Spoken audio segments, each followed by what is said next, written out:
ศีลตามกาลสมัยพร้อมด้วยองค์8ประการให้ท่านสาธุชนอุบาสกอุบาสิกาทั้งหลายได้ทราบในเบื้องต้นก่อนแต่จะสมาทานณบัดนี้ด้วยวันนี้เป็นวันอัฐมีดิถีที่ขึ้น8ค่ำเดือน6แห่งสุกปักมาถึงแล้วก็แลวันเช่นนี้ท่านสาธุชนอุบาสกอุบาสิกาทั้งหลายจะได้ฟังธรรมและสมาทานอุโบสถศีลอันประกอบด้วยองค์8ประการที่พระพุทธเจ้าทรงประทานบัญญัติไว้เพื่อประโยชน์แก่การฟังธรรมนั้นบัดนี้ขอกุศลอันยิ่งใหญ่จงเกิดมีแก่เราท่านทั้งหลายที่ได้มาประชุมพร้อมกันณสถานที่นี้พึงมีจิตยินดีที่จะสมาทานองค์อุโบสถ8ประการ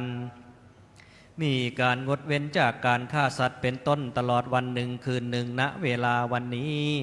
พึงทำความงดเว้นจากโทษนั้นๆให้เป็นอารมณ์อย่าได้มีจิตฟุ้งซ่านส่งไปในที่อื่นพึงสมาทานองค์อุโบสถ8ประการเหล่านี้ด้วยความเคารพเถิดเพื่อบูชาพระผู้มีพระภาคอรหันตสัมมาสัมพุทธเจ้าพระองค์นั้นด้วยธรรมานุธรรมะปฏิบัติตามกำลังของเราท่านทั้งหลายซึ่งเป็นคฤหัสถ์ด้วยว่าเราทั้งหลายได้ดำรงชีวิตมาจนถึงวันอุโบสถเช่นนี้แล้วนับว่าเป็นบุญญาราศีกุศลอันยิ่งใหญ่อย่าได้ปล่อยเวลาให้ล่วงเลยไปโดยเปล่าปราศจากประโยชน์เลยอันทานศีลภาวนาอย่าเลยละอุตสาหะสืบสร้างทางสวรรค์กุศลทรงคงนิพพานไม่นานครันเกษมสันแสนสุขสิ้นทุกภัยนิพพานังปรมังสุขังนิพพานะปัจจโยโหตุขอจะทุกท่านหันหน้าไปทางพระผู้เทศครับกราบพร้อมกัน3ครั้งกราบกราบกราบแล้วสมาทานอุโบสถศีลพร้อมกันมายังพันเตติสรเนนะสหะอัตถังคะสมนาคตังอุโปสถังยาจามะทุติยัมปิมะยังพันเตติสรเนนะสหะอัตถังคะสมนาคตังอุโปสถังยาจามะตติยัมปิมะยังพันเตติสรเนนะสหะ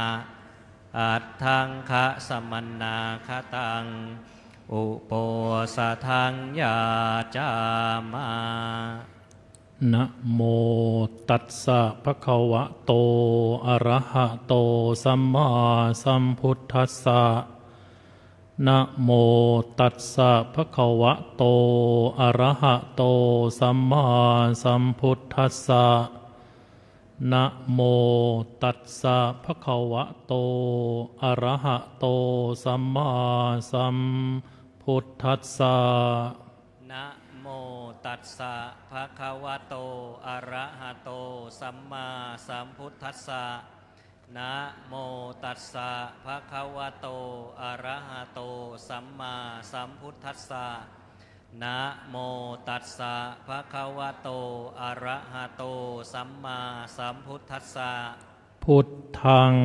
สรณังคัจฉามิพุทธังสรณังคัจฉามิข้าพเจ้าถึงซึ่งพระพุทธเจ้าข้าพเจ้าถึงซึ่งพระพุทธเจ้าเป็นที่พึ่งเป็นที่ระลึกเป็นที่พึ่งเป็นที่ระลึกธัมมังสรณังคัจฉามิธัมมังสรณังคัจฉามิข้าพเจ้าถึงซึ่งพระธรรม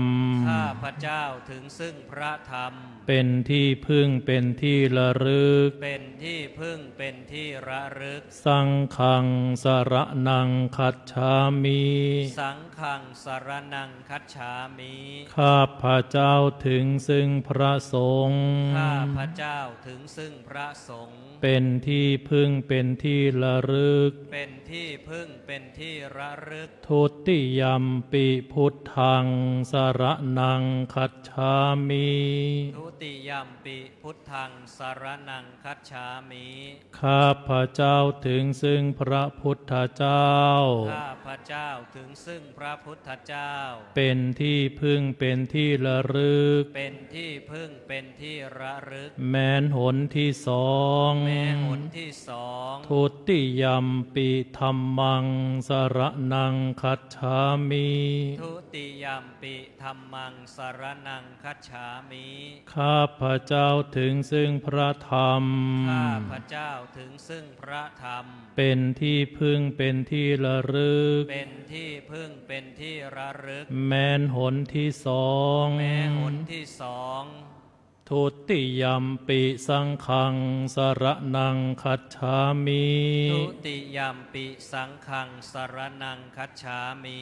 ข้าพระเจ้าถึงซึ่งพระสงฆ์ ข้าพระเจ้าถึงซึ่งพระสงฆ์ เป็นที่พึ่งเป็นที่ระลึก เป็นที่พึ่งเป็นที่ระลึก แม้นหนที่สอง แม้หนที่สอง ตติยัมปิพุทธังสรนังคัจฉามิ ตติยัมปิพุทธังสรนังคัจฉามิ ข้าพระเจ้าถึงซึ่งพระพุทธเจ้า ข้าพระเจ้าถึงซึ่งพระพุทธเจ้า เป็นที่พึ่งเป็นที่ระลึก เป็นที่พึ่งเป็นที่ระลึก แม้นหนที่สาม แม้หนที่สาม ตติยัมปิธัมมังสรนังคัจฉามิ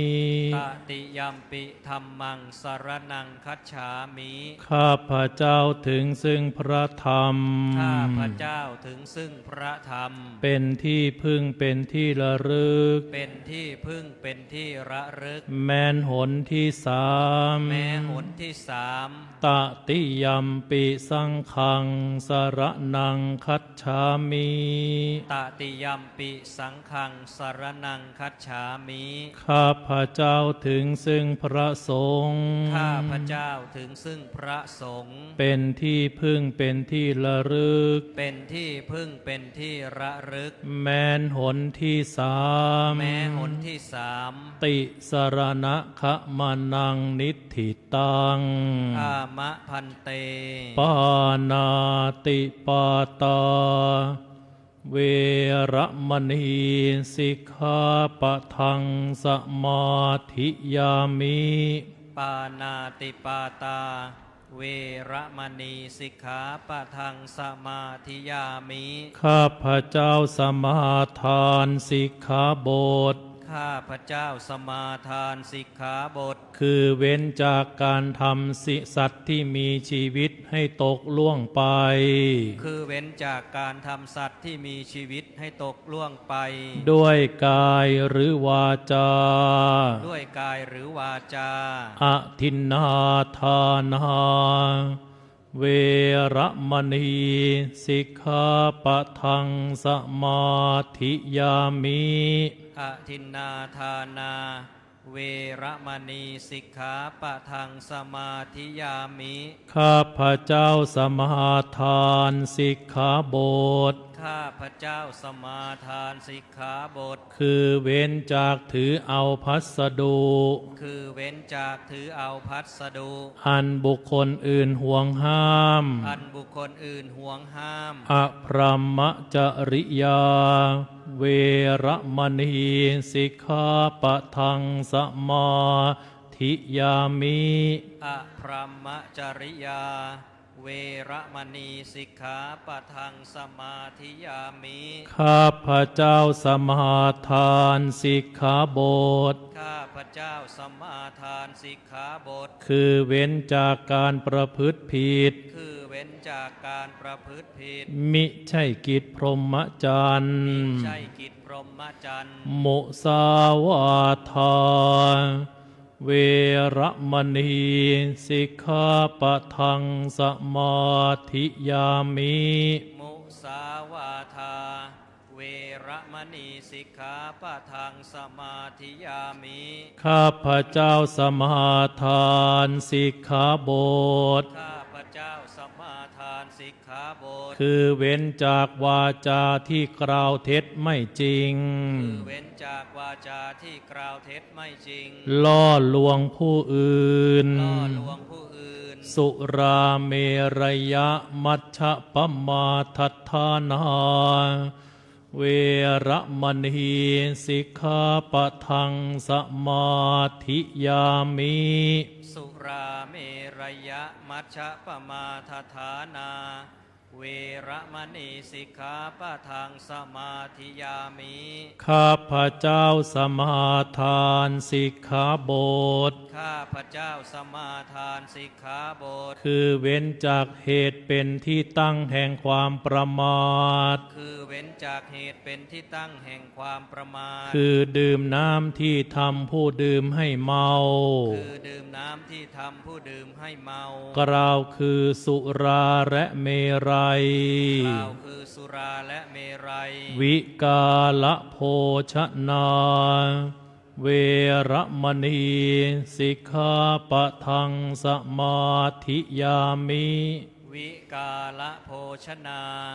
เวระมณีสิกขาปะทังสมาธิยามิ ข้าพระเจ้าสมาทานสิกขาบท ข้าพระเจ้าสมาทานสิกขาบท คือเว้นจากบริโภคอาหารในเวลาอันผิด คือเว้นจากบริโภคอาหารในเวลาอันผิด ตั้งแต่พระอาทิตย์เที่ยงแล้วไป ตั้งแต่พระอาทิตย์เที่ยงแล้วไป จนถึงอรุณขึ้นมาใหม่ จนถึงอรุณขึ้นมาใหม่ นัจจะขีตะวาทิตะวิสุกทัสสนะมาราคันทะวิเลปนะธารณะมันดนะวิภูสนัทธานาเวระมณีสิกขาปะทังสมาธิยามิ นัจจะขีตะวาทิตะวิสุกทัสสนะมาลาคันทะวิเลปนะธารณะมันดนะวิภูสนัทธานาเวระมณีสิกขาปะทังสมาธิยามิ ข้าพระเจ้าสมาทานสิกขาบท ข้าพระเจ้าสมาทานสิกขาบท คือเว้นจากดูฟ้อนรำขับร้อง คือเว้นจากดูฟ้อนรำขับร้อง และประโคมเครื่องดนตรี และประโคมเครื่องดนตรี บรรดาข้าศึกแก่กุศล บรรดาข้าศึกแก่กุศล และทัดทรงตกแต่งประดับประดาร่างกาย และทัดทรงตกแต่งประดับประดาร่างกาย ด้วยดอกไม้ของหอม ด้วยดอกไม้ของหอม และเครื่องรูปไล้ให้เกิดยั่วยวนต่างๆ และเครื่องรูปไล้ให้เกิดยั่วยวนต่างๆ อุจจาสยนะมหาสยนาเวระมณีสิกขาปะทังสมาธิยามิ อุจจาสยนะมหาสยนาเวระมณีสิกขาปะทังสมาธิยามิ ข้าพระเจ้าสมาทานสิกขาบท ข้าพระเจ้าสมาทานสิกขาบท คือเว้นจากที่นั่งและที่นอนอันสูงใหญ่ คือเว้นจากที่นั่งและที่นอนอันสูงใหญ่ ภายในใส่นุ่นและสำลี ภายในใส่นุ่นและสำลี อิมังอัตถังคะสมนาคตัง มังอัฏฐังคะสมนาคตัง พุทธปัญญตังอุโปสทัง พุทธปัญญตังอุโปสถัง อิมันจรตติงอิมันจะทิวสัง มันจารติงอิมันจะทิวสัง สัมมเทวะอภิรักขิตุงสมาธิยามิ สัมมเทวะอภิรักขิตุงสมาธิยามิ ข้าพระเจ้าสมาทานอุโบสถ ข้าพระเจ้าสมาทานอุโบสถ อันพระพุทธเจ้าทรงบัญญัติไว้ อันพระพุทธเจ้าทรงบัญญัติไว้ ประกอบไปด้วยองค์8ประการนี้ ประกอบไปด้วยองค์8ประการนี้ เพื่อจะรักษาไว้ด้วยดี เพื่อจะรักษาไว้ด้วยดี มิให้ขาดมิให้ทำลาย ให้ขาดมิให้ทำลาย ตลอดวันหนึ่งคืนหนึ่งณเวลาวันนี้ ตลอดวันหนึ่งคืนหนึ่งณเวลาวันนี้ อิ มานิอัตถสิกขาปทานิอุโปสัทธสีลวเสนะสาธุกังกัตตวาอัปปมาเทนะรักขิตพรนิอามะพันเตปานังนะหันเยนะจาทินนะมาธิเยมุสานะภาเสนะจะมัชฌโปสิยาอภรมจาราวิระเมยะเมถุนารัตติงนะพุนเชยะวิการะโภชนังมาลังนะทาเรนะจะคันธมาจะเรมันเจชะมายังวะสะเททะสันทะเตเอตันหิอัตถังคิกะมาหุโปสทังพุทเทนะทุกขันตะคุณาปกาสิตังตัดสมาหิตุมเฮปิอิธานิสัพเพยัตถาสมาธินนะมิมังอุโปสทังเอกัมปิอักขังอวิติกมิตวาสัทธาสัทธารักขตะอัปปมัตตาสีเลนะสุขติงยันติสีเลนะโภคะสัมปทาสีเลนะนิพุติงยันติตัดสมาสีรังวิโสทะเยเอนพลัมมาอาจาโลกาทิปติสัมปติกาตอัญชลีอันทิวรังอายาจถาสันติทาสันตาภาราชาคชาติกาเทเสตุธรรมังอนุกรรมปิมังปะชังจาตุทะสีปันนาราสียาอาจาปักขัดสะอัตถามิกาลาพุทเทนาปัญญาอัตตาสัทธามัตสวนัตสิเมอัตถมิโคอายันทานิสัมปัตตาภิลักขิตา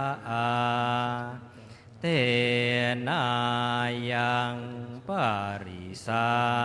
ธามาอังโสตุงอิทาสมาอาคาตาสาธุไอโยภิกขุสังโฆกะโรตุธรรมเท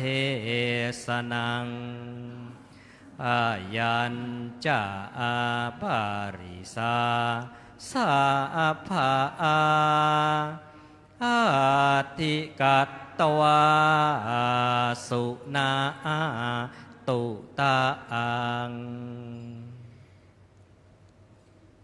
อิธานิตัสสะภะคะวะโตปรินิพพานาศาสนายุการคณนาสัลลเขตพาอิโตปรังสักกจังธัมโม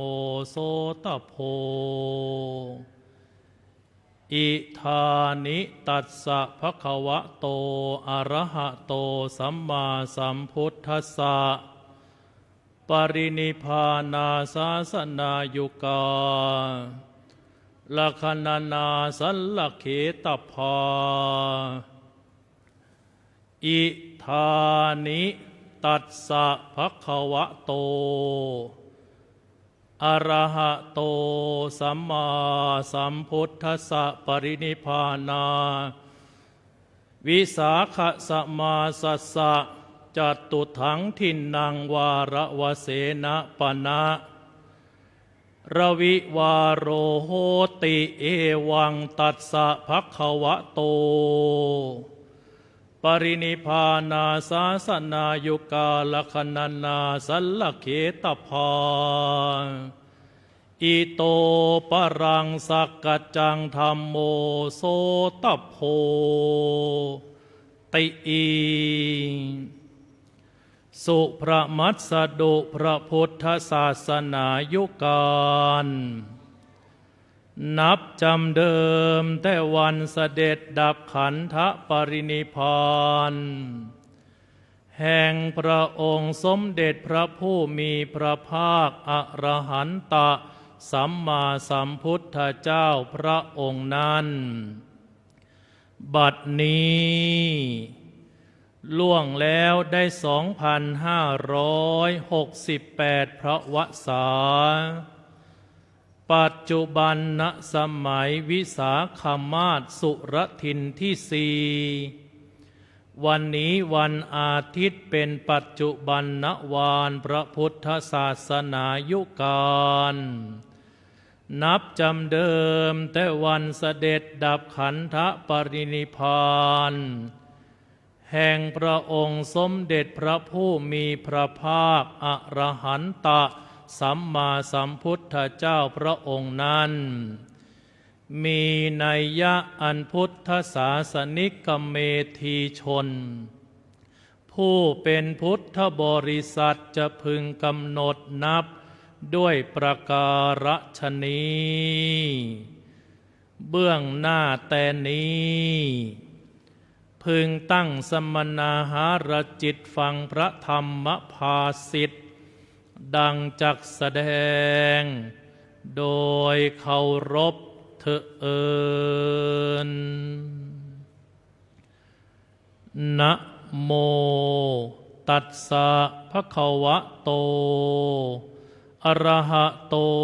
สัมมาสัมพุทธัสสะนะโมตัสสะภะคะวะโตอะระหะโต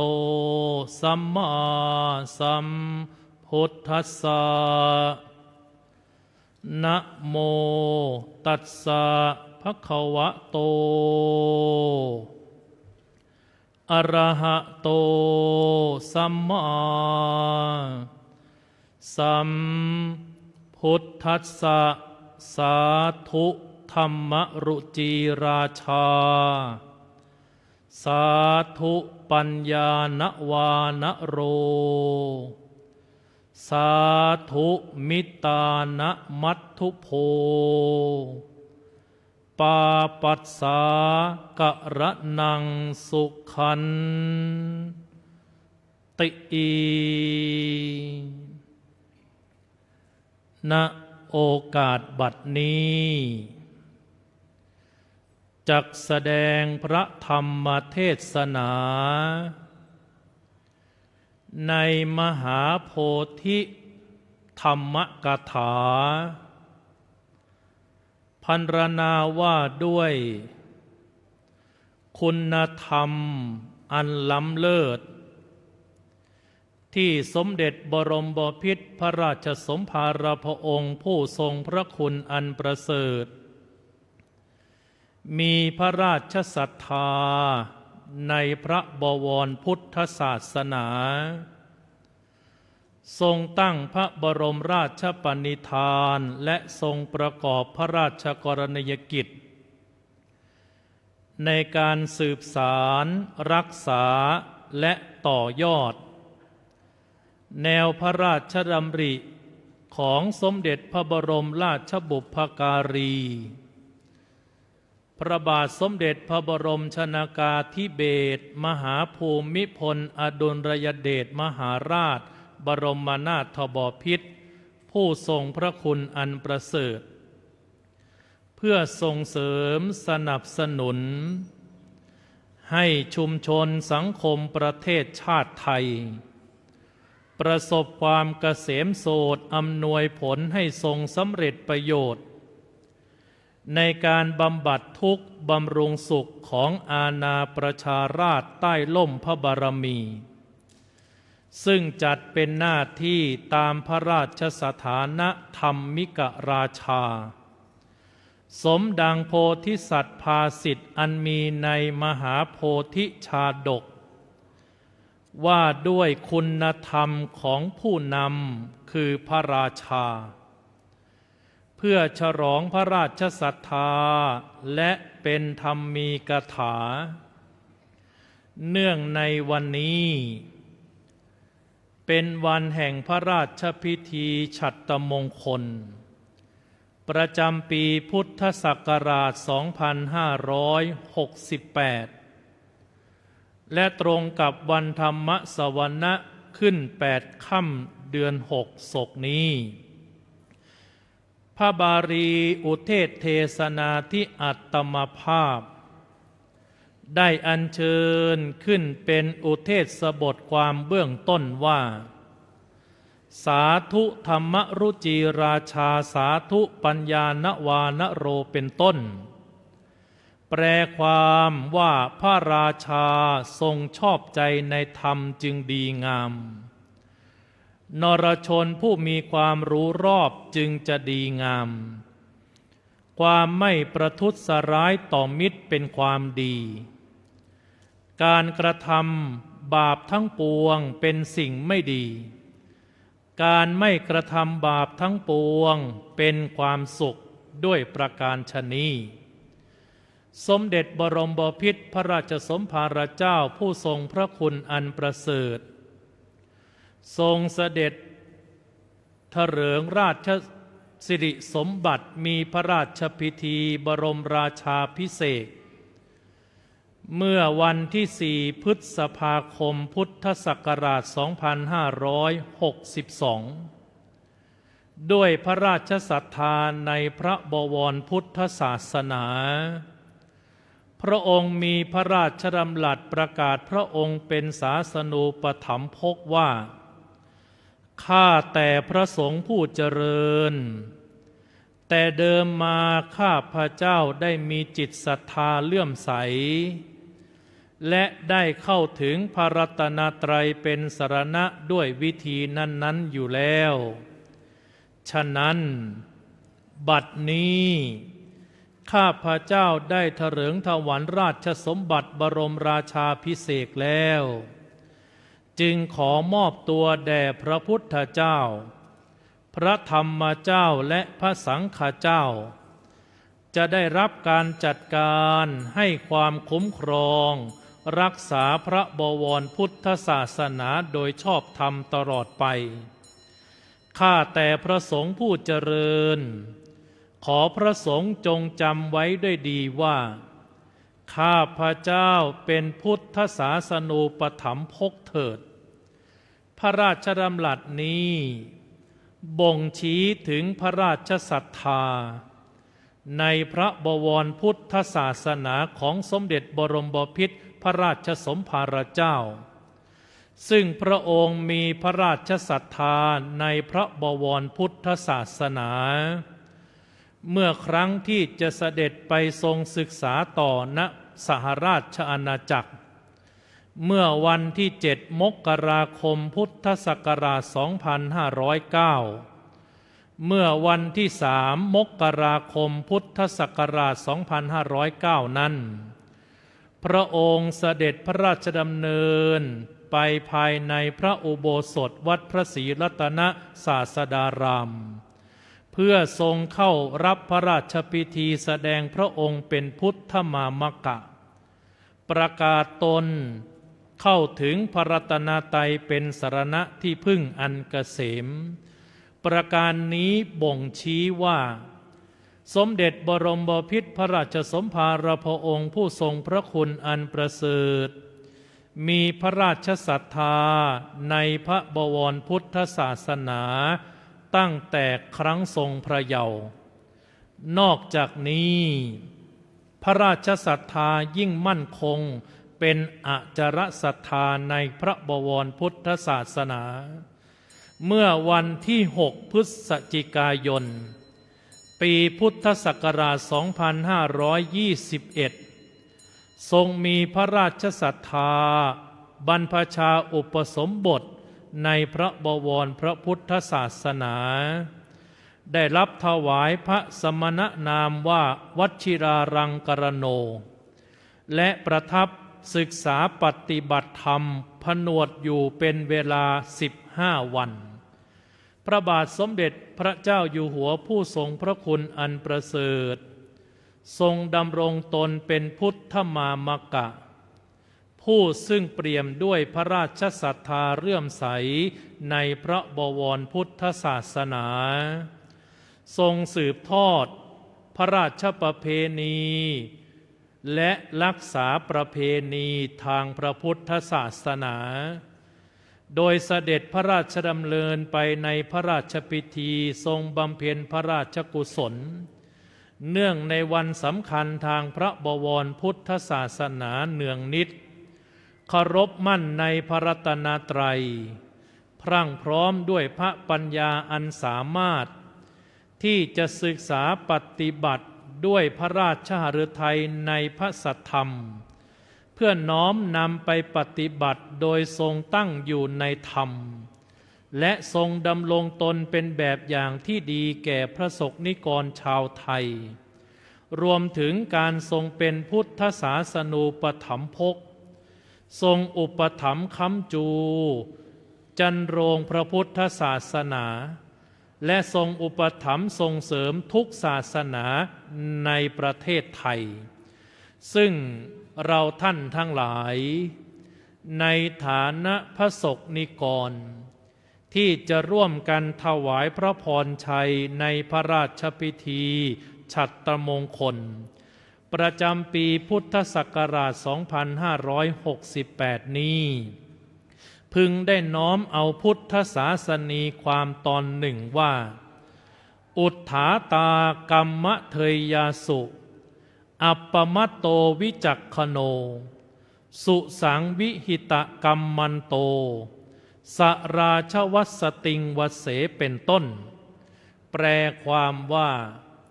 ผู้มันในการงานไม่ประมาทเป็นผู้รอบคอบจัดการงานได้เรียบร้อยพึงที่จะร่วมกันสนองในพระเดชพระคุณแห่งสถาบันพระมหากษัตริย์ผืนแผ่นดินไทยที่เราอาศัยอยู่นี้มีสถาบันชาติเป็นเรือนกายมีสถาบันพระศาสนาเป็นเรือนใจมีสถาบันพระมหากษัตริย์เป็นหลักชัยพระบาทสมเด็จพระเจ้าอยู่หัวผู้ทรงพระคุณอันประเสริฐเสด็จขึ้นครองราชย์แล้วพระองค์ทรงเสด็จเยี่ยมเยียนพระสงฆ์นิกรของพระองค์ภูเขาจักสูงเสียดฟ้าสักปานใดแผ่นดินถิ่นทุรกันดารขนาดไหนสมเด็จบรมบพิตรพระราชสมภารพระองค์ผู้ทรงพระคุณอันประเสริฐทรงสืบสารรักษาต่อยอดพระราชดำริพระราชกรณียกิจพระราชปณิธานในพระราชบุพการีกล่าวคือสมเด็จพระบรมชนกาธิเบศรมหาภูมิพลอดุลยเดชมหาราชบรมนาถบพิตรรัชกาลที่ 9พระองค์ท่านทรงสืบสารพระราชจริยวัตรทรงรักษาพระราชประเพณีและทรงต่อยอดด้วยความดีความงามดังพระบาลีที่อัญเชิญขึ้นความตอนหนึ่งว่าอุทธาตากัมมะเทยยาสุอัปปมัตโตวิจักขโนถ้าสรุปแปลเป็นภาษาไทยให้จำง่ายกล่าวคือว่า ขยันทำตามหน้าที่มีความไม่ประมาทฉลาดรู้เท่าทันจัดการงานดี4ประการนี้เป็นสิ่งที่เราท่านทั้งหลายในฐานะสมณชีพราหมณ์ในฐานะข้าราชการทานบดีอุบาสกอุบาสิกาและพระสงฆ์นิกรชาวไทยพึงจะร่วมกันปฏิบัติหน้าที่ของตนเอง4ประการดังต่อไปนี้ประการที่หนึ่งอุทธาตากรรมเทยาสุกล่าวคือขยันในหน้าที่การงานทำหน้าที่ด้วยความขยันขันแข็งหนักเบาใจเราก็หนักแน่นหนักก็เอาเบาก็สู้มันพัฒนาความรู้อันเกี่ยวเนื่องด้วยงานที่ทำมันพัฒนาความสามารถให้สูงยิ่งขึ้นมีความอดทนเข้มแข็งไม่ย่อท้อต่ออุปสรรคต่างๆหากจะมีขึ้นก็สามารถที่จะมีจิตใจที่เสียสละไม่ทอดทิ้งการงานหน้าที่มี2ประการประการที่1หน้าที่โดยธรรมชาติประการที่2หน้าที่โดยการแต่งตั้งหน้าที่โดยธรรมชาตินั้นบ่งชี้หมายความว่าความเป็นมนุษย์ความเป็นพ่อความเป็นแม่ความเป็นครูอาจารย์ความเป็นผู้ที่มีคุณธรรมหน้าที่ประการนี้เป็นโดยธรรมชาติโดยความที่เราเป็นมนุษย์เป็นผู้มีจิตใจสูงมีความละชั่วหมั่นทำดีทำจิตใจให้ผ่องใสตามหัวใจทางพระพุทธศาสนาอายชั่วกลัวบาปเป็นหน้าที่โดยธรรมชาติของความเป็นมนุษย์นับว่าเป็นหน้าที่ที่มีมาตั้งแต่เราถือกำเนิดเกิดมาลืมตาดูโลกเราท่านทั้งหลายมีฐานะคือความเป็นมนุษย์เป็นผู้มีจิตใจสูงเป็นผู้ที่ประคองใจเป็นผู้ที่รักษาใจดังโบราณอาจารย์บัณฑิตท่านผูกเป็นคำกรสอนใจว่าหากปรารถนาเป็นมนุษย์พึงรักษาใจไว้4สถาน 1. อย่าใจเติบเสบสารการจับจ่าย 2. อย่าใจแตกแหลกสลายหลายเมียผัว 3. อย่าใจตกทุกข์ภัยอย่าไหวกลัว 4. อย่าใจต่ำทำชั่วมั่วโลกี4ประการนี้เราท่านในฐานะมนุษยชาติพึงที่จะประคองใจให้ได้4สถานโดยฐานะโดยธรรมชาติแห่งความเป็นมนุษย์หน้าที่ประการที่2คือหน้าที่โดยการแต่งตั้งให้เป็นผู้บริหารแต่งตั้งให้เป็นหัวหน้างานแต่งตั้งให้เป็นผู้ช่วยเจ้าวาดแต่งตั้งให้เป็นพระครูสัญญาบัตรแต่งตั้งให้เป็นพระราชาคณะแต่งตั้งให้เป็นตำรวจทหารข้าราชการในตำแหน่งต่างๆหน้าที่นั้นเป็นหน้าที่โดยการแต่งตั้ง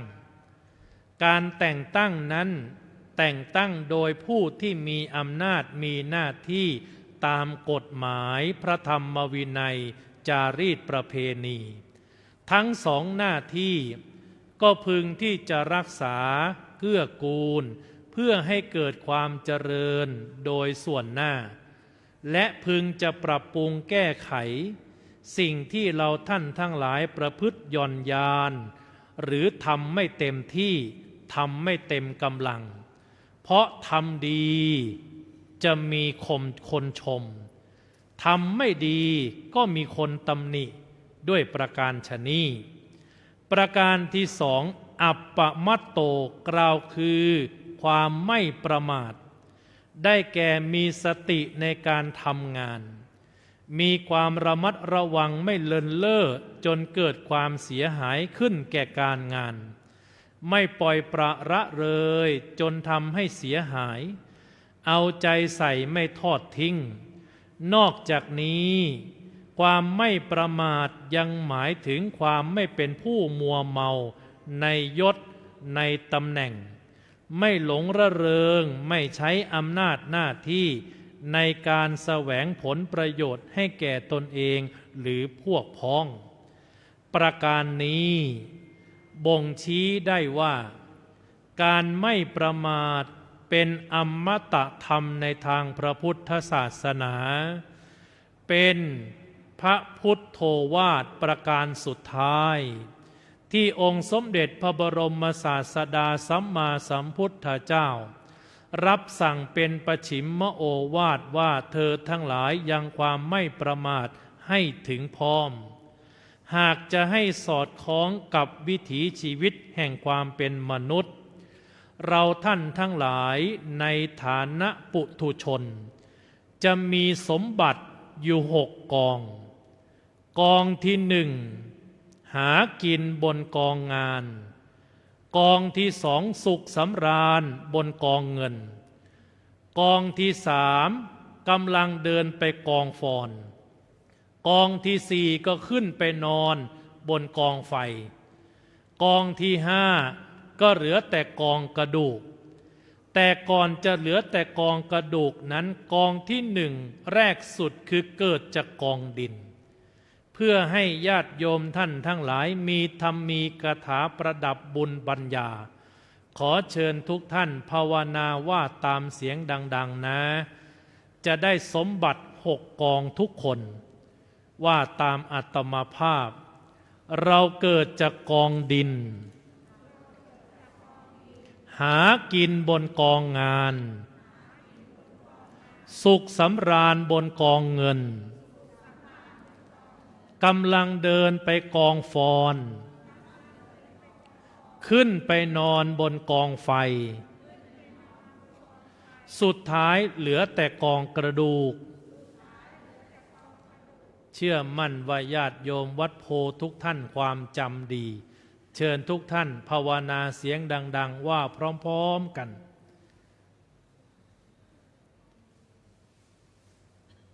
อาตมาภาพเทศต่อดีกว่า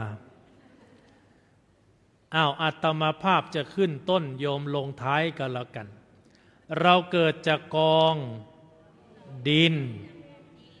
นน้ำลมไฟนี่ธาตุ4เนี่ยมารวมกันเป็นญาติเป็นโยมเป็นพี่เป็นน้องเป็นสามีเป็นภรรยาเป็นบุตรธิดาเป็นสังขารร่างกายของเราเกิดจากกองดินหากินบนกอง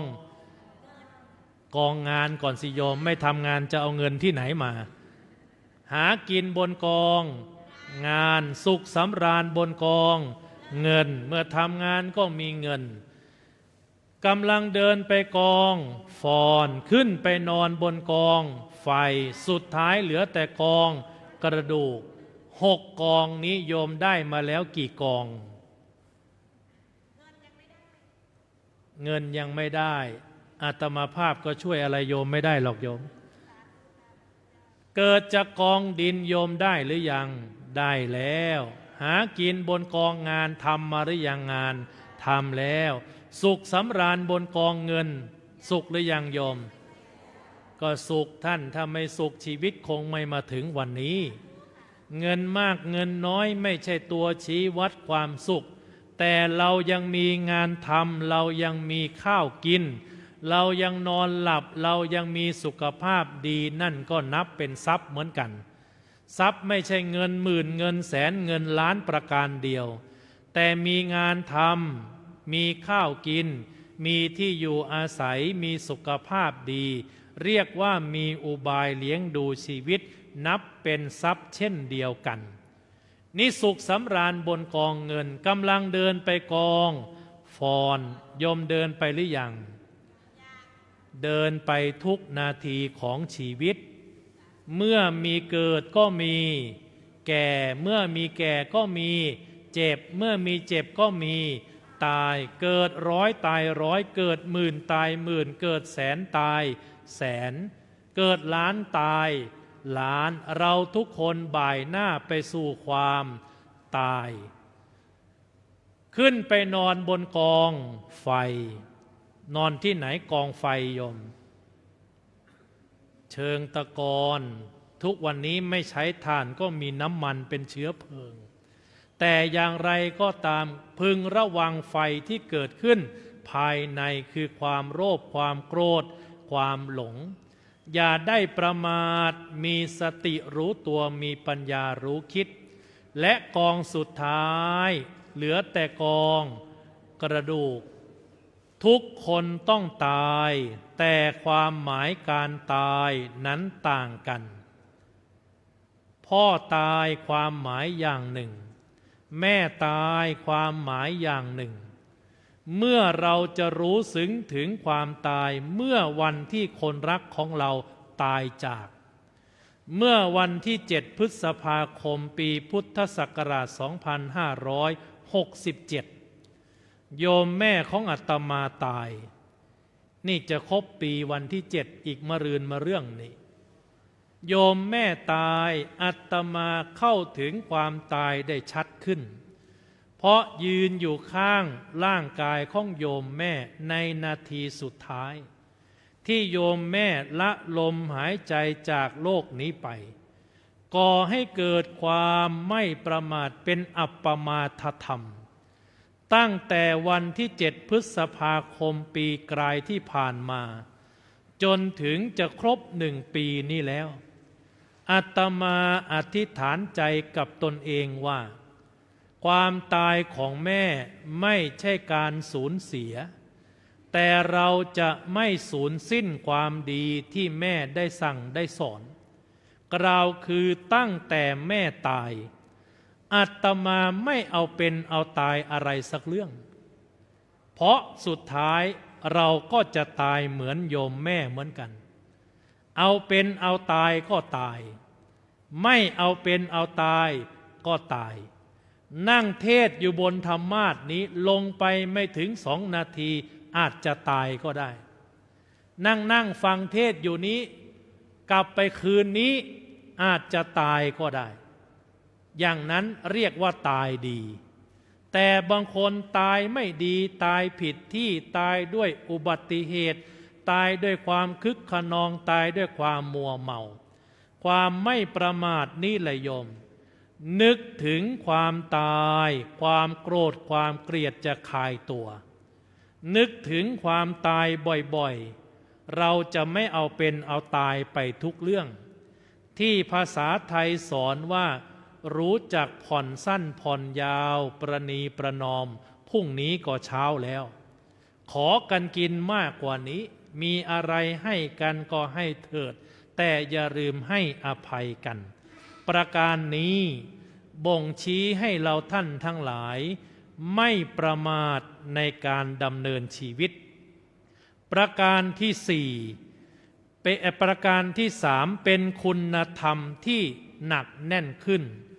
กล่าวคือวิจักขโนเป็นผู้มีความรอบคอบรู้ว่างานไหนสำคัญมากงานไหนสำคัญน้อยงานไหนควรทำก่อนงานไหนควรทำที่หลังไม่ปล่อยให้งานข้างค้างเป็นดินพอกหางหมูทำงานได้สำเร็จไม่ใช่แค่ทำเสร็จไปตามเวลาแต่ทำทันเวลาทำถูกเวลาและทำพอดีแก่เวลางานจะไม่เสียหายประการนี้อุปมาสาธกให้โยมเห็นภาพจำง่ายการทำงานก็เหมือนการขับรถถึงคราวแซงก็ต้องแซง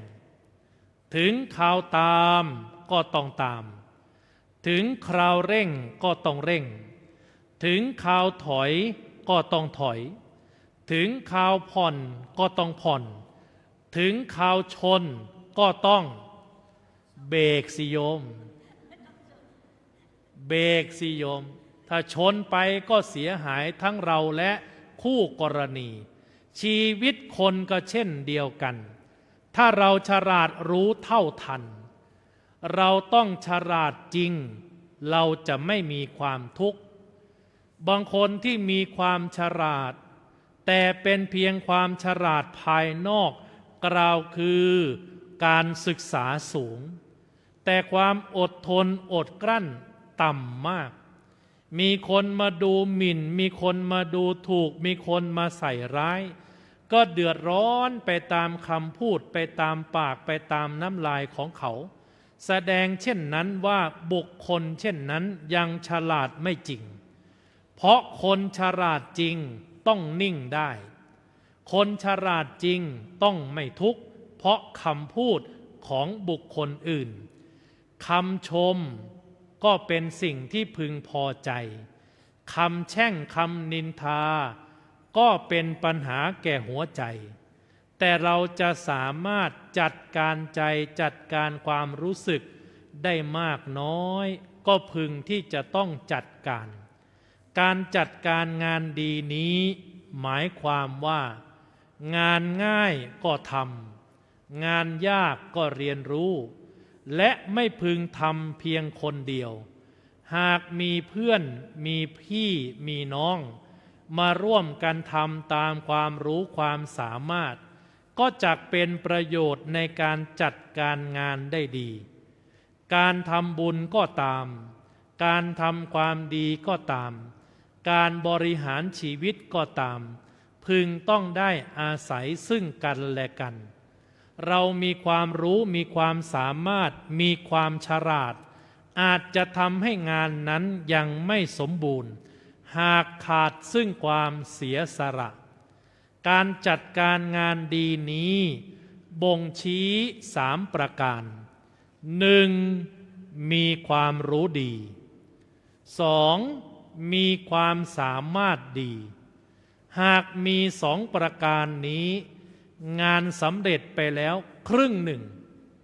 แต่หากจะให้งานสำเร็จบริบูรณ์สมบูรณ์เรียบร้อยราบรื่นงดงาม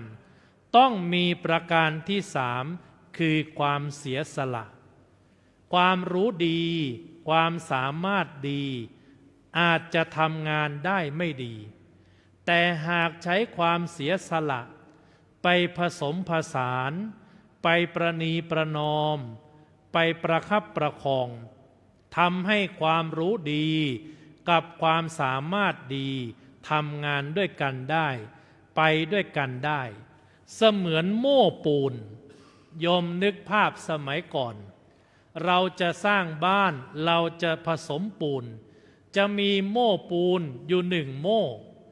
ใน1 โม่นั้นก็จะมีหินมีน้ำมีทรายและมีปูนการที่จะเอาหินใส่ก่อนเพื่อก่อให้เกิดความหนักแน่นเอาทรายผสมเข้าไปเพราะหินกับทรายใส่ไปด้วยกันก็คลุกเคล้ากันไปได้หากเอาปูนใส่ตั้งแต่แรกก็จะเหลวจะเสียไม่เกิดประโยชน์แต่ดินกับทรายกับหินนี้ผสมผสานกันเข้ารูปเข้าร่างก็จะเอาน้ำใส่เข้าไปครึ่งถังเพื่อให้น้ำคือความเสียสละไปประคับประคองไปประนีประนอมไปผสมผสานแล้วจึงเอาปูนใส่เข้าไปให้ตามส่วนที่ต้องการและเติมน้ำเข้าไปให้มากเติมน้ำเข้าไปให้พอดีแก่การต้องการปูนหินและทรายสามารถอยู่ร่วมกันได้และประสานสามัคคีก็เพราะมีน้ำเป็นผู้เสียสละคอยที่จะประคับประคองคอยที่จะประนีประนอมประการนี้บ่งชี้ว่าการมีงานที่ดีมีความรู้ที่ดีมีความสามารถที่ดีแต่ขาดเสียไม่ได้กล่าวคือความเสียสละประการสุดท้ายเป็นผู้ที่จัดการงานเรียบร้อยทำงานได้อย่างมีความรับผิดชอบไม่ทำไปสักแต่ว่าเสร็จเป็นผู้ที่ใส่ใจเป็นผู้ที่นิยมความถูกต้องเป็นผู้ที่รักษาความสะอาดเรียบร้อยเป็นระเบียบ เช่นคุณโยมเห็นดอกไม้ในเขตพุทธาวาสของวัดพระเชตุพนตามเขามอต่างๆมีดอกมีไม้มีผิวมีพันธุ์มีสีมีสันเพราะการจัดการงานดีของท่านพระมหานรินทร์อภิฉันโทผู้ช่วยเจ้าอาวาสวัดพระเชตุพนหัวหน้าแผนกบุคคลนำพาคนสวนคนงานของวัดพระเชตุพนจัดดอกไม้เป็นสีเป็นสันตามบัญชาของเจ้าประคุณสมเด็จเจ้าวาดที่ต้องการให้ความเป็นระเบียบสวยงามเรียบร้อยไม่รกหูรกตามีระเบียบรอบคอบ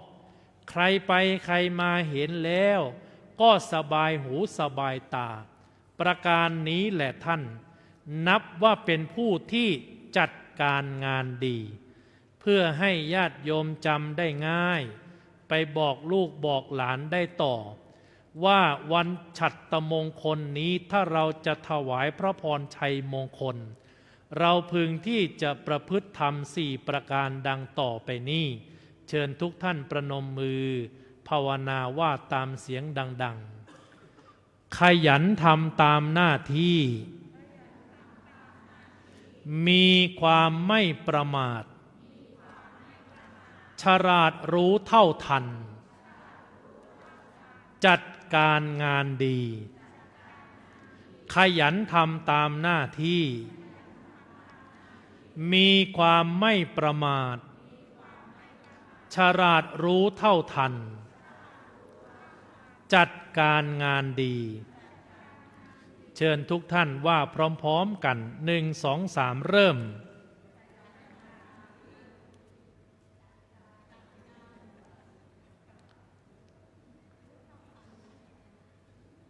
ได้สักข้อหนึ่งก็ยังดีขยันทำตามหน้าที่มีความไม่ประมาทฉลาดรู้เท่าทันจัดการงานดีเชิญทุกท่านภาวนาเสียงดัง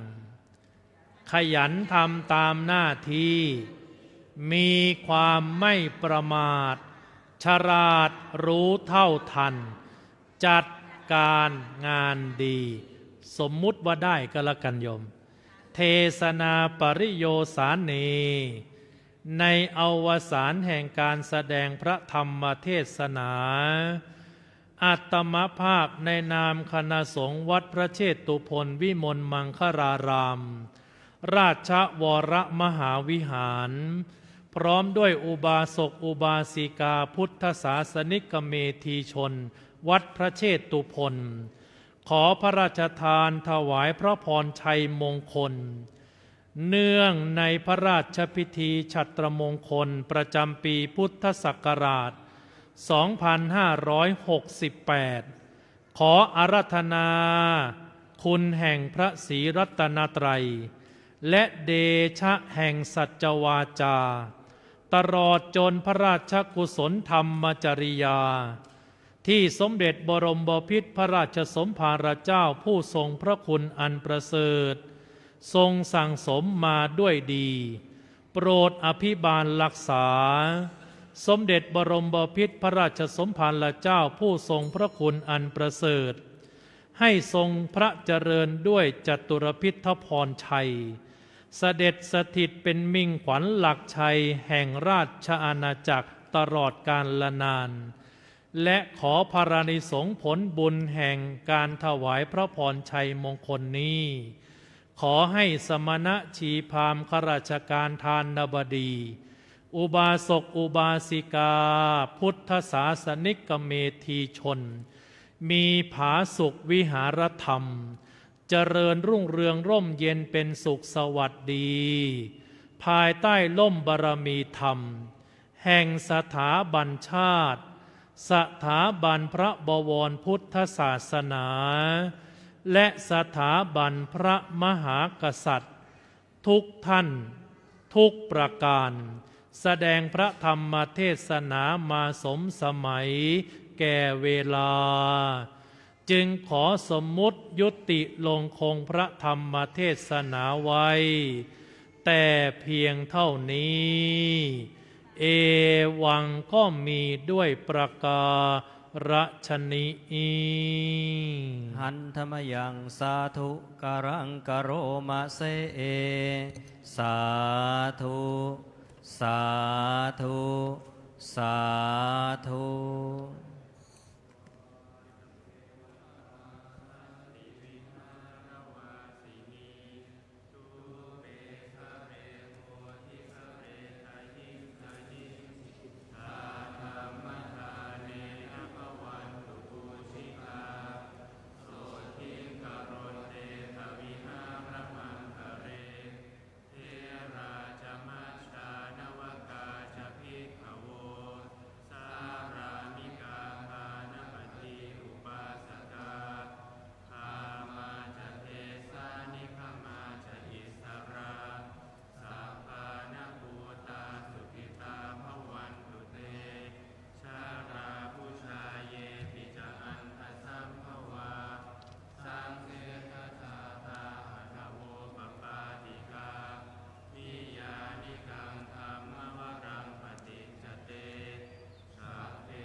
อะหังพุทธันจะธัมมันจะสังฆันจะสรณังคโต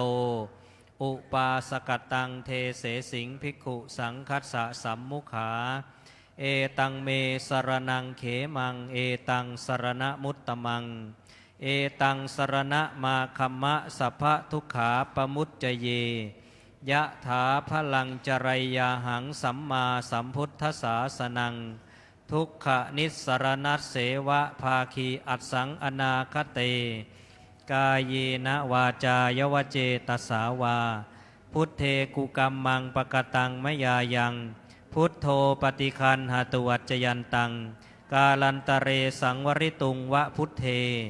กายเยนะวาจายวเจตสาวาธัมเมกุกัมมังปกตังมยายังธัมโมปฏิคันหาตุวัจจยันตังกาลันตะเรสังวริตุงวะธัมเมกายเยนะวาจายวเจตสาวาสังเคกุกัมมังปกตังมยายังสังโฆปฏิคันหาตุวัจจยันตังกาลันตะเรสังวริตุงวะสังเคหันทธานิมะยังพันเตอาปุจฉามะพระหุกิจจามะยังพระหุกรณียา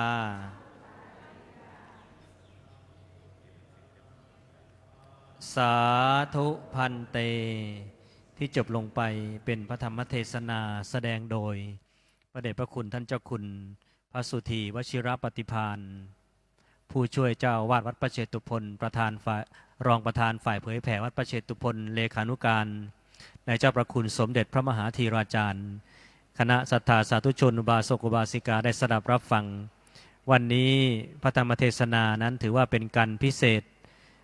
ได้ทั้งความรู้มีความไพเราะนะครับพระเดชพระคุณท่านเจ้าคุณนั้นเป็นนักบรรยายเป็นวิทยากรลำดับต่อไปเรียนเชิญทุกท่านน้อมถวายจตุปัจจัยทายธรรมเครื่องกันเทศอนุโมทนาบุญพร้อมกันครับสาธุสาธุสาธุอนุโมทามิวันนี้มีอุบาสกอุบาสิกาเป็นจำนวนมากนะมาสดับรับฟังพระธรรมเทศนาเนื่องโดยวันนี้เป็นวันพระพิเศษนะเป็นวันฉัตรมงคลพระเดชพระคุณท่านเจ้าคุณนั้นก็แสดงพระธรรมเทศนาโปรดญาติโปรดโยมเป็นที่ชื่นชอบนะของอุบาสกอุบาสิกาวัดประเชตุพนกิจกรรมวันธรรมัสวนะนะครับหรือวันพระนะ ในพระอุโบสถประจำวันพระที่ 4 พฤษภาคม 2568 นะครับในพระอุโบสถก็ได้สำเร็จเสร็จสิ้นตั้งแต่เช้านะครับตั้งแต่เวลา 9 นาฬิกาด้วยบุญกุศลที่เราท่านบำเพ็ญแล้วก็จะได้เป็นตบะเดชะพลวะปัจจัยอำนวยชัยให้ทุกท่านนั้นประสบความสุขความเจริญและในท้ายสุดนี้ขอกล่าวคำว่าธรรมะสวัสดีครับ